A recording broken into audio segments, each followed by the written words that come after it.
लक्ष्मीं क्षीरसमुद्रराजतनयां श्रीरङ्गधामेश्वरीं दासीभुवनलक्ष्मी प्रसन्ना मम सर्वदा। ॐ ध्रुवन्ते राजा वरुणो ध्रुवं देवो बृहस्पतिः ध्रुवन्त इन्द्रश्चाग्निश्च राष्ट्रं धारयतां ध्रुवं ध्रुवेण हविषा तस्मै देवाधिब्रवन् अयं च ब्रह्मणस्पतिः अयं मुहूर्तः सुमुहूर्तो अस्तु सुमुहूर्तकाले सूर्यादीनां नवानां ग्रहाणाम् अत्यन्तानुकूल्यता फलसिद्धिरस्तु।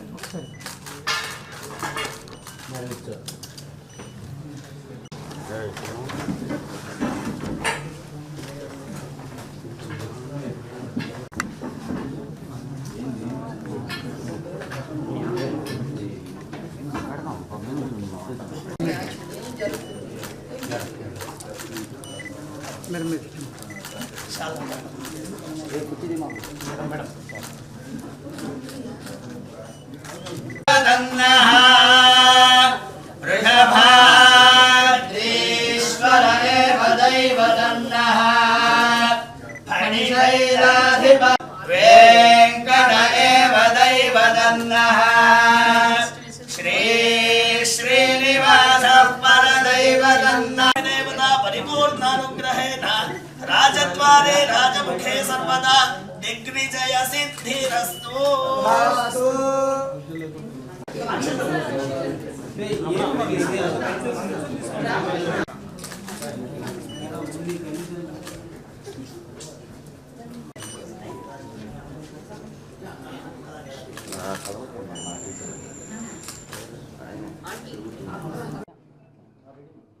అందరికీ కూడా నమస్కారం. నేను నాగలక్ష్మి. ఇవాళ గుంటూరు జిల్లా కలెక్టర్గా ఛార్జ్ తీసుకోవడం జరిగింది. మనకి రాష్ట్ర ప్రభుత్వం ప్రయారిటీస్ మేరకు జిల్లాల్లో అన్ని పనులు కూడా ప్రగతిలో పెట్టడానికి, అభివృద్ధి బాటలో జిల్లాని ఇంకా కూడా ముందుకు తీసుకెళ్ళడానికి ఖచ్చితంగా అందరితో కలిసి ప్రజాప్రతినిధులైనా, అధికారులైనా, ఎన్జిఓస్, ప్రజలు, మీడియా మిత్రులు అందరితో కూడా కలిసి పనిచేయాలనే ఉద్దేశంతో ఉన్నాను. ఇదే కాకుండా మనకి ప్రజలకి కూడా వాళ్ళకి ఏదైనా సమస్యలున్నా, ఫిర్యాదులున్నా ఎప్పుడు కూడా మనకి ఆఫీషియల్ ఫోన్ ద్వారా కానీ, మెయిల్ ద్వారా కానీ ఆఫీస్లో కూడా అందుబాటులో ఉంటానని తెలియజేయించున్నాను. నాకు ఈ అవకాశం ఇచ్చిన రాష్ట్ర ప్రభుత్వానికి, తర్వాత గౌరవ ముఖ్యమంత్రి గారికి ధన్యవాదాలు తెలుపుకుంటూ, నేను ముందు పనిచేసిన జిల్లాలోనే మళ్ళీ కలెక్టర్గా పనిచేయడానికి అవకాశం వచ్చిన దానికి నేను చాలా సంతోషిస్తున్నాను. సో ఇవాళ మీ అందరికీ కూడా తెలియజేస్తూ ధన్యవాదాలు తీసుకుంటాను. Thank you. మీ పరిధిలోనే, గుంటూరు పరిధిలోనే అమరావతి రాజధాని కూడా మీ పరిధిలోనే ఉంటుంది. ఇక్కడ ప్రభుత్వం మీ మీద బాధ్యతలు చేపట్టి బాధ్యతగా మీకు ఈ అవకాశాన్ని కల్పించింది. ఎలా భావిస్తారు? నేను ఆల్రెడీ చెప్పాను, నాకు ఇప్పుడు రాష్ట్రంలో మీరు అన్నట్టు గుంటూరు అనేది మనకు అమరావతి ఉంది కాబట్టి చాలా ఇంపార్టెంట్ ప్రాంతము. సో ఈ అవకాశం నాకు ఇచ్చిన దానికి చాలా సంతోషంగా ఉంది, గర్వంగా కూడా ఉంది. అదే రకంగా ఈ పెద్ద బాధ్యత కాబట్టి రెస్పాన్సిబుల్గా చేయాలనే ఉద్దేశంతో ఖచ్చితంగా చేద్దామనే ఉద్దేశంతోనే వచ్చున్నాను. ఇక్కడ పనిచేయాలి అంటే పెద్ద టాస్క్.